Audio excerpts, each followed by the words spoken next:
இந்த மதுரை மண்ணிலே இந்த அரட்டை அரங்கத்தை நடத்துகின்ற நேரத்திலே இந்த மண்ணுக்குரிய மகிமையை எடுத்துச் சொல்வது என்னுடைய கடமையாகும்.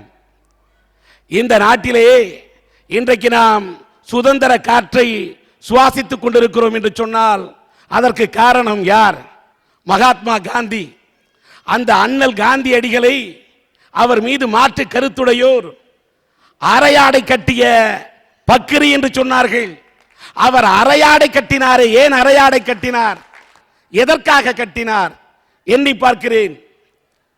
பாரட்லா படித்தவர், லண்டனுக்கு சென்று படித்தவர், மேலை நாட்டு ஆதிக்கத்திலே, மோகத்திலே, நாகரிக தாகத்திலே அவர் அந்த மேலை நாட்டு ஆடைகளை அணிய வாய்ப்பு இருந்த அவர் தன்னுடைய உடலிலே அரையாடையை கட்டுவதற்கு காரணமாக இருந்த இடம் எது? இந்தியாவிலே மதுரைக்கு அருகாமையில் இருக்கக்கூடிய எந்த ஊரில் பார்த்தாலும் ஒரு ஏழை கூலி தொழிலாளி விவசாயி உடலிலே மேலாடையின்றி அரையாடையோடு திரிவதை பார்த்துவிட்டு இந்த தேசத்திலே என்றைக்கு ஒரு இந்தியன் முழு ஆடையை கட்டுகின்றானோ அன்றைக்குத்தான் நான் மேலாடையை கட்டுவேன் என்று சொல்லி தன்னுடைய மேலாடையை கயற்றி எறிந்துவிட்டு அரையாடை அணிய தொடங்கிய இடம் இந்த மதுரை பூமி என்று சொன்னால், அப்படி இந்த மண்ணை நேசித்த ஒரு மகாத்மா காந்தி அவர்கள் அரையாடை அணிவதற்கு காரணமாக இருந்த இடமும் இதுதான். அவருடைய காந்தி மியூசியம் இங்கேதான் இருக்கிறது. அங்கே காந்தியுடைய அஸ்தி இருக்கிறது.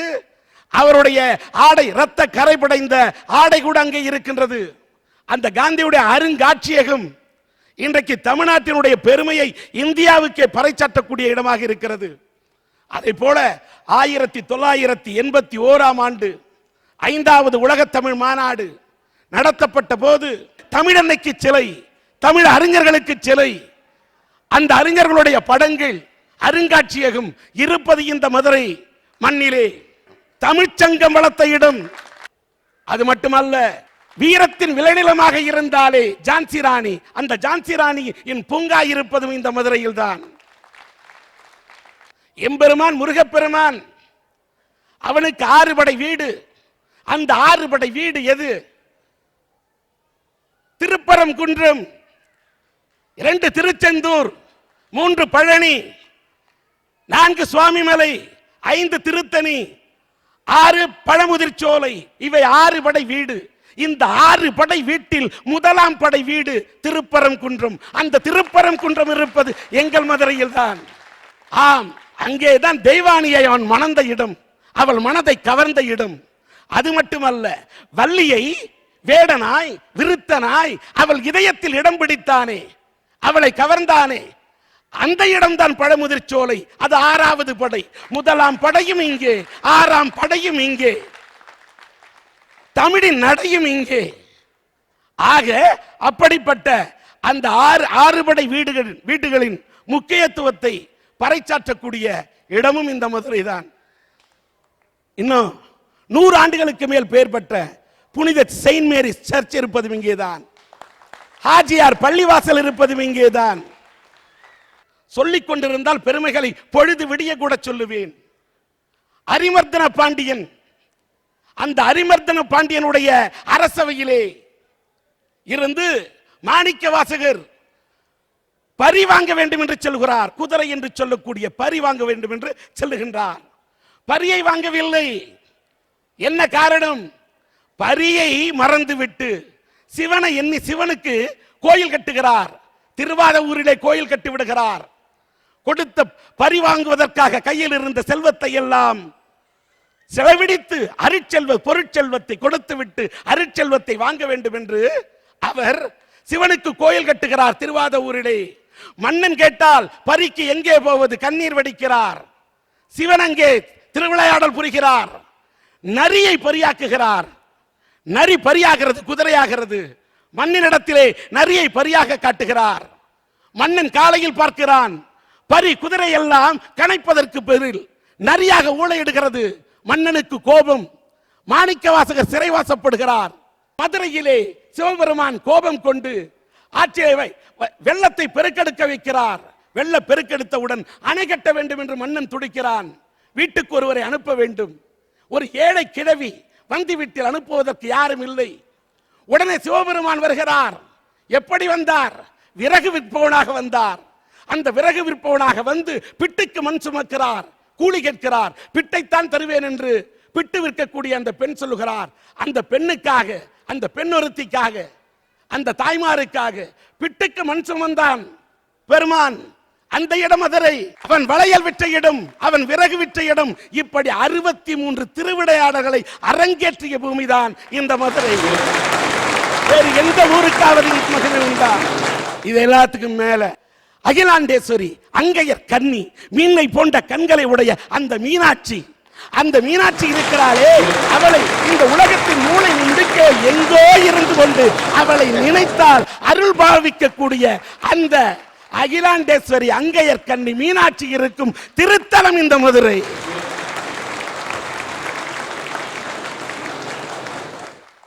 அவள் யார்? சொக்கநாதன் பொண்டாட்டி. அவள் சீராட்டி பாராட்டி நம்மை எல்லாம் ஆளாக்கக்கூடிய சீமாட்டி பெருமாட்டி அந்த மீனாட்சி. வாசம் இல்லா மலருது வசந்தத்தை தேடுது, வைகை இல்லா மதுரை இது மீனாட்சியை தேடுது என்று ஒரு கவிஞன் பாடினாலே. வைகை இல்லாத மதுரையை அந்த மீனாட்சி விரும்ப மாட்டாள். அந்த மீனாட்சி திருத்தலத்திலே பொற்றாமரை குளம். அந்த பொற்றாமரை குளத்தில் மீன்களே இல்லை. காரணம், அவள் கண்களே மீன்கள். ஆம், அந்த பொற்றாமரை குளத்தில் தான் திருக்குறளே அரங்கேறியது என்று சொல்லுகிறார்கள். எத்தனையோ திருவிளையாடல் அரங்கேறியது இந்த மண்ணில் என்று சொல்லுகிறார்கள். அது மட்டுமல்ல, குலசேகர பாண்டியனுடைய காலத்தால் இந்த மதுரை மீனாட்சி கோயில் கட்டப்படுகிறது. பிறகு 16ஆம் நூற்றாண்டிலிருந்து 18ஆம் நூற்றாண்டு வரை நாயக்கர் மன்னர்களால் இந்த மதுரை மீனாட்சி அம்மன் கோவில் போற்றி வளர்க்கப்பட்டிருக்கிறது. இது சாதாரண திருத்தலமா? இதன் கோபுரத்தை பாருங்கள், அதில் இருக்கும் கலைநயத்தை பாருங்கள். உலக அதிசயங்கள் 7. அந்த உலக அதிசயத்தில் இடம்பெறக்கூடிய அளவுக்கு தகுதி பெற்ற இடம் மதுரை மீனாட்சி அம்மன் ஆலயம். இன்றைக்கு 8வது அதிசயம் இல்லை, ஆனால் அந்த 8வது அதிசயம் என்ற இடத்தை எட்டி பார்த்தது எங்களுடைய மதுரை மீனாட்சி அம்மன் ஆலயம். இப்படி இந்த மதுரை மண்ணுக்கு எத்தனை வரலாறு பாருங்கள். சங்கத்தமிழ், தங்கத்தமிழ், எங்கத்தமிழ், சிங்கத்தமிழ். அந்த தமிழை நான் நேசிக்கிறேன், சுவாசிக்கிறேன் என்ற காரணத்தால் அந்த தமிழ் வளத்தை இந்த மண்ணிலே இந்த அரட்டை அரங்கத்தை நடத்துவதின் பெருமையாக கருதுகிறேன் என்று சொல்லி இந்த சங்கம் வளர்த்த இந்த தமிழ் மண்ணை தொட்டு வணங்கி இந்த அரட்டை அரங்கத்தை தொடங்குகிறேன்.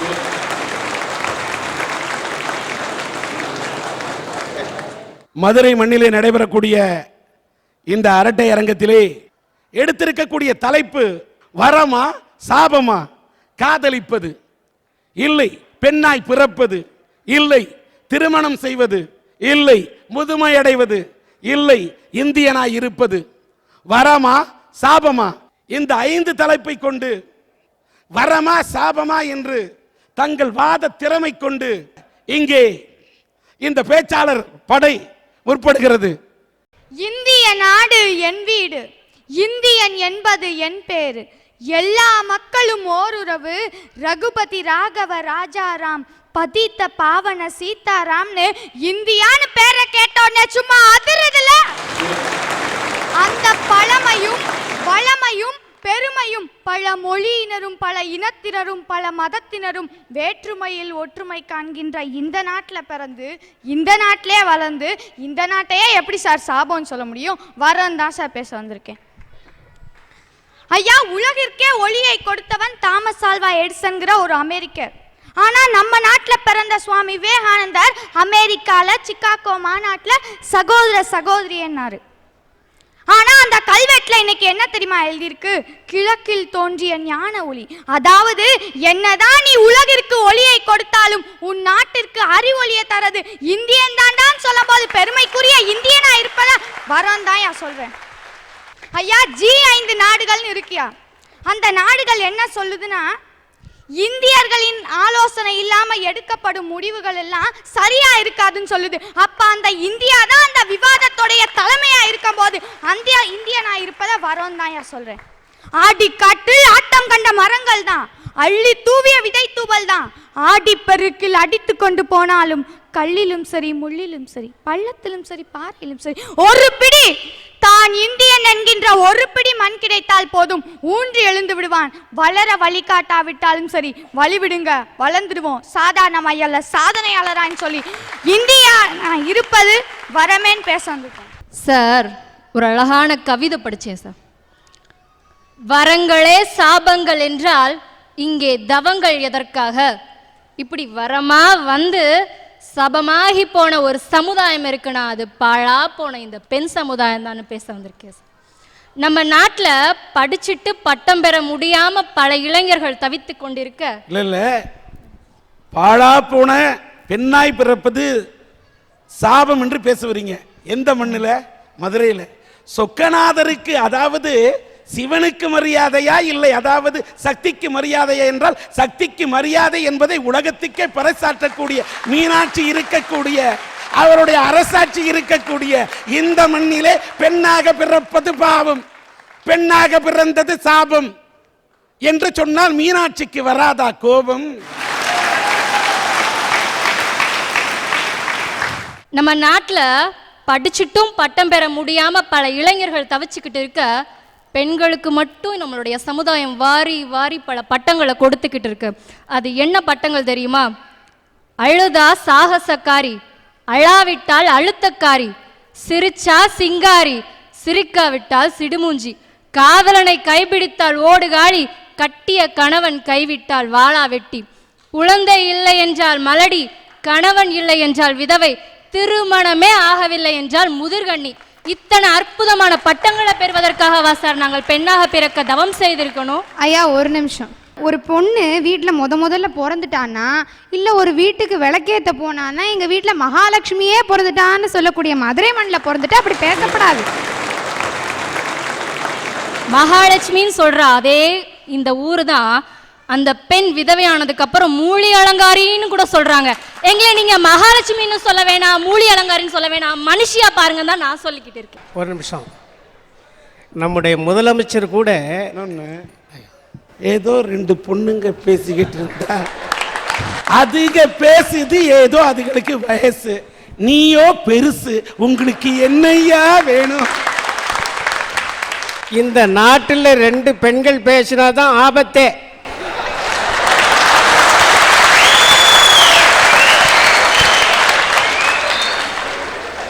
ரெண்டு பெண்கள் பேசினாதான் ஆபத்துன்னா அப்ப ஆண்கள் பேசினா ஆபத்தே இல்லைன்னு நினைக்கிறியா? ரெண்டு பெண்கள் பேசும்போது ஒரு பெருசு எந்திரிச்சாதான் நாடு நல்லா இருக்கும்.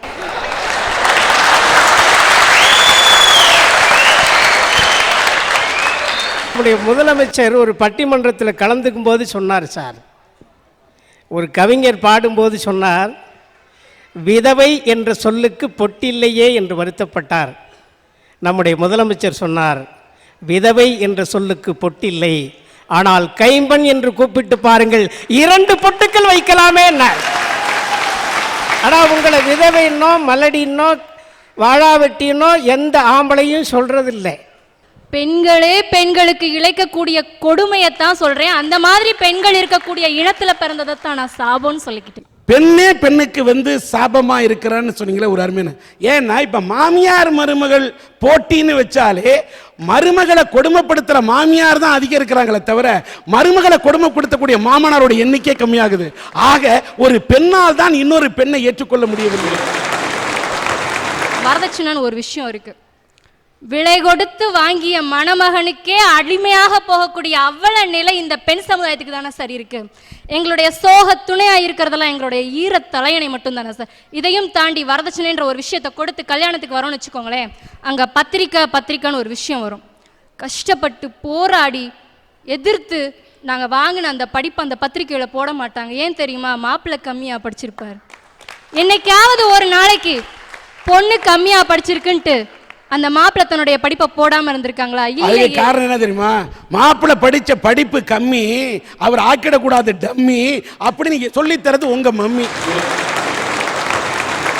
அதனாலதான் இப்ப ஆம்பளைங்க தலையில இப்படி அரைக்க கூடாது அம்மி, அப்படி போடக்கூடாதுன்னு சொல்றது ஒரு பெண்ணா இருக்கிறனால பெண் சமுதாயம் சாபம்னு சொல்ல. இப்போ கல்யாணம் முடிஞ்சதுக்கு அப்புறம் பார்த்தோம்னா அந்த மாப்பிள்ளை சொல்லுவாரு, இது உங்க பொண்ணு கிடையாது, இனிமேல் என்னோட மனைவி. அந்த பொண்ணு வீட்டுக்காரங்க கிட்ட சொல்லுவாங்க, இது உங்க பொண்ணு கிடையாது, இனிமேல் என்னோட மனைவின்னு. அந்த குடும்பமே சந்தோஷப்படும், எவ்வளோ அழகான நம்மளுக்கு மாப்பிள்ளை கிடைச்சிருக்காருன்னு. ஆனா அதே அந்த பொண்ணு சொல்லட்டும், இனிமேல் இது உங்க மகன் கிடையாது, என்னுடைய கணவர் அப்படின்னு சொல்லட்டும். அந்த இடத்துல அந்த பெண்ணுக்கு நடக்கக்கூடிய விஷயமே வேற. அதனாலதான் நான் பெண்ணா பிறந்தது சாபம்னு சொல்லிக்கிட்டு இருக்கிறேன். ஒரு நிமிஷம். ஒரு பையன் வந்து இந்த பொண்ணு உங்கள் பொண்ணு இல்லை, இனிமேல் என் பொண்ணுன்னு சொன்னார்னு சொன்னது ரொம்ப மகிழ்ச்சி. ஆனால் என் கல்யாணத்தில் என் பொண்டாட்டியை என்னோடு அனுப்பும்போது என் மாமனார் கொய்ய முறைன்னு கத்துறார், அழுகுறார். அழாதீங்க மாமா, வெங்காயம் உரிக்கும் போது கூட நான் என் பொண்டாட்டியை அழவிட மாட்டேன், ஏன்னா நானே வெங்காயத்தை நறுக்கி கொடுத்துட்றேன். அழாதீங்க மாமா, அழாதீங்க மாமான்னு கர்ச்சீப்பில் முகத்தை தொடச்சி விட்றேன். அவர் சொல்கிறாரு, அட போக்கத்தை பயல, உனக்காக நான் அழுவலடா, என் பொண்ணை வச்சு எப்படித்தான் வாழ்க்கை நடத்த போறியோன்னு அழுவலட்டான். பெண் சாபமா முகத்திலேயே தெரியுது கலை. ஆனால் என் வீட்டுக்காரி ஒரு தியாகி சார். ஏன் தெரியுமா தியாகி? ஒரு அரவிந்த் சாமி மாதிரி கணவனை எதிர்பார்த்தாங்க, அவங்க அடுப்புல வெந்த சாமி மாதிரி இருக்கிறாங்க. அதனால அவங்க உண்மையாவே தியாகி தான் சார். நான் எப்படி இருந்தாலும் எனக்கு வாழ்க்கை கொடுத்தா பாரு, அவர் ஒரு தியாகி தான். மகாத்மா காந்திக்கு பிறகு, நேருக்கு பிறகு என் மனைவி தான் தியாகம். இன்றைக்கி என் குடும்பத்தில் என்ன நடக்குது தெரியுங்களா? என் வீட்டுக்காரியை பார்த்து குளிச்சுட்டு டிஃபன் கேட்கும்போது எப்படி கேட்பேன்னு தெரியுமா? ஏய் கொல்லங்குடி கருப்பாய், இட்லி கொண்டாடின்னு சொல்ல மாட்டேன். அப்படி சொன்னால் என்ன சொல்ல தெரியுங்களா? தட்டை திப்புன்னு போட்டுட்டு தின்னு தொலையா லூஸ் மோகன்பா. அந்த வேலையே வச்சுக்க மாட்டேன். இங்கேருந்து போனோன்னே என் வீட்டுக்காரியை பார்த்து, ஹலோ சிம்ரன், 4 இட்லி.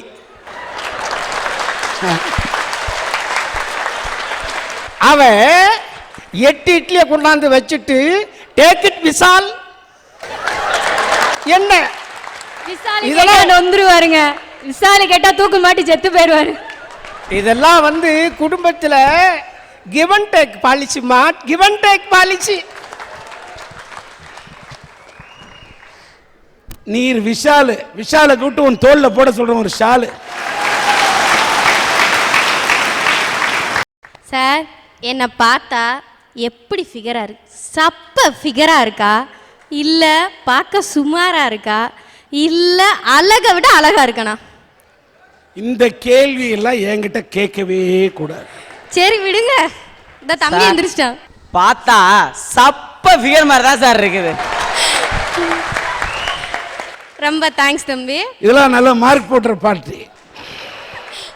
இப்படிப்பட்ட சப்ப ஃபிகரை கூட ஒருத்தர் லவ் பண்ணா பார்த்தீங்களா? அதனால தான் சார் சொல்றேன், காதல் ஒரு வரோன்னு. அதுக்கு என்ன தெரியுமா காரணம்? காதலுக்கு கண்ணில்லை என்று சொன்னானே, காதலிக்க பெண் இல்லை என்று சொல்லலாம், ஆனால் காதலுக்கு கண் இல்லை. ஐயா, காதலுக்கு ஒரு அர்த்தம் சொல்றேன் கேளுங்க. காலம் ஃபுல்லா உனக்காக காத்திருப்பேன். என்ன கஷ்டம் வந்தாலும் உன்னை தாங்கி பிடிச்சுக்கிறேன். இல் வாழ்க்கையில என்னைக்குமே உங்களை இஷ்டப்பட்டு வாழ்வேன். அதுதான் சார் அர்த்தம். ஏதோ பொண்ணுங்க சமாச்சாரம் ஐயா. பொண்ணுங்க சமாச்சாரத்தில் நாங்கள் கலக்கலைன்னா அது இன்ட்ரெஸ்டாகவே இருக்காது. நானும் காதலிச்சேன் சார். கல்யாணத்துக்கு முன்னால நான் காதலிச்சது யாரு தெரியுங்களா? யார? கரூர்லேருந்து கோலமாவு விற்க வந்த பொண்ணை. எப்படி எங்கள் காதல் ஸ்டார்ட் ஆச்சுன்னா, எங்கள் தெருவில் நுழையும் போதே கோலமாவு கூடையே நான் தான் முதல்ல இறக்கி வைப்பேன். நீங்கள் இறக்குனாதாங்க போனி ஆகுதுன்னு சொல்லி காதல் ஸ்டார்ட் ஆயிடுச்சு. 6 மாதம் கழித்து பார்த்தா சீசன் முடிஞ்சு போச்சு, டாட்டா பை பைன்னு அன்னைக்கு போனவ தான் வரவே இல்லை.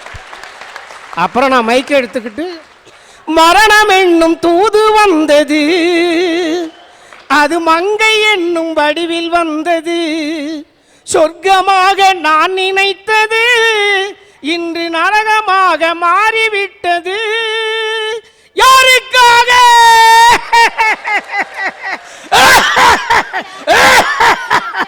ஒன்றும் இல்லை சார், இவர் ஒன்றும் இல்லை. அந்த அம்மா வரையில இப்படி இரும்பி இருப்பார, இவர் ஒரு டிபி நோக்காட்டுக்காரன்னு விட்டுட்டு போயிருக்கேன். அதுதான் மேட்ரு. காதலுக்கு ஒரு உதாரணம், பலாப்பழத்தை எடுத்துக்கோங்க. பலாப்பழம் சுற்றியும் முள்ளா இருக்கும், ஆனா ரொம்ப உடைக்கிறது கஷ்டம்.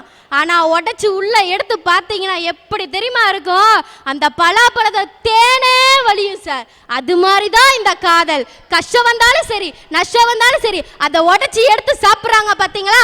அப்படி சாப்பிட்றவங்களுக்கு தான் அந்த காதல் வரும் சார்.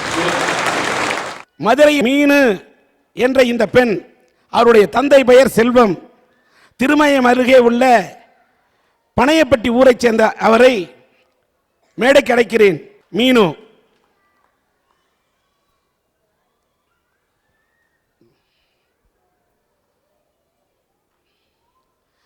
இந்த பெண் பேரு மீனு. இந்த பெண்ணுக்கு தந்தையார் பெயர் செல்வம். அவர் இன்றைக்கு இல்லை. இருந்தாலும் இந்த பெண்ணை கரையேற்றுவதற்காக அவருடைய தாயார் படாத பாடுபட்டு இவரை +2 வரை படிக்க வைத்திருக்கின்றார். இவர் இன்றைக்கு 1200 மார்க்குக்கு கிட்டத்தட்ட 996 மதிப்பெண்களை பெற்று ஒரு மதிப்புள்ள பெண்ணாக உயர்ந்திருக்கின்றார். அப்படி இந்த மதிப்பெண் பெறுவதற்கு காரணமாக இந்த பெண் இருந்திருக்கின்றார். இன்றைக்கு இந்த பெண் பிஇ படிக்க இவருக்கு ஆசை இருக்கின்றது. ஆனால் குடும்பத்தின் சூழ்நிலை இடம் கொடுக்காத நிலை.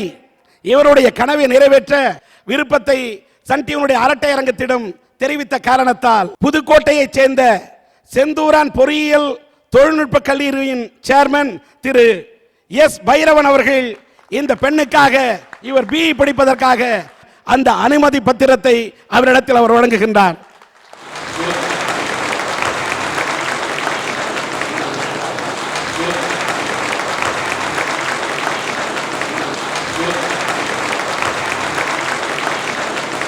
பிஇ படிக்கணுங்கிறது லட்சியம். அந்த பெண்ணின் லட்சியத்தை நிறைவேற்ற 3 லட்சம் ரூபாய் இன்றைக்கு போயிட்டு இருக்கக்கூடிய சீட்டை இன்றைக்கு மனமு வந்து அளித்திருக்கக்கூடிய வைரவன் அவர்களை நான் மனதார பாராட்டுகிறேன்.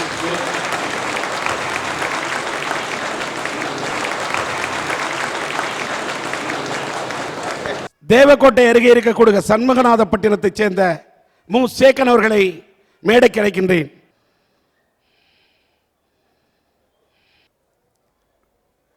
தேவக்கோட்டை அருகே இருக்கக்கூடிய சண்முகநாதம்பட்டினம் என்ற ஊரைச் சேர்ந்த இந்த மு. சேகன், இவருடைய தந்தையார் பெயர் முத்துக்குமார். இந்த பையன் 2 வயது இருக்கும்போது இவருடைய தந்தையார் முத்துக்குமார் இறந்து விடுகிறார். இவர் சினிமா படத்தில் மட்டும்தான் நான் பார்க்க முடியும். இந்த பையன் 2 வயசு பையன். அப்போ அவரோட தாயாரோட வயிற்றுல 6 மாசம் அந்த அம்மா கர்ப்பிணியா இருக்கிறாங்க. வயதுல ஒரு குழந்தை வயிற்றுல இருக்கு. அந்த நேரத்தில் அவருடைய கணவர் இறந்து விடுகிறார். கையில் 2 வயசுல இந்த பையன் கூலி வேலை செஞ்சுதான் இந்த அம்மா பிழைக்கிறாங்க. 2 குழந்தைங்க, கட்டிய கணவன் இல்லை. அதனால் கட்டிட தொழிலாளி ஆக கட்டிடம் கட்டுவதற்கு அவர் செல்கிறார். இந்த நிலையிலே தந்தையாரும் விட்டுவிட்ட காரணத்தால் இந்த பையன் கட்டிட வேலைக்கு இவரும் கூலி வேலை செய்யக்கூடிய தொழிலாளியாக சென்று பணியாற்றி இருக்கிறார். அப்படி அந்த பணியை செய்து கொண்டே படித்திருக்கின்றார். அது மட்டும் இல்ல, காலையில எழுந்திருச்சா பேப்பர் போடுறது, காலையில் எழுந்துச்சா பால் பாக்கெட்டை கொண்டு போடுறது, இப்படிலாம் போட்டு பணியாற்றி +2 வரைக்கும் படிச்சு +2ல 867 மதிப்பெண்கள் பெற்றிருக்கின்றார்.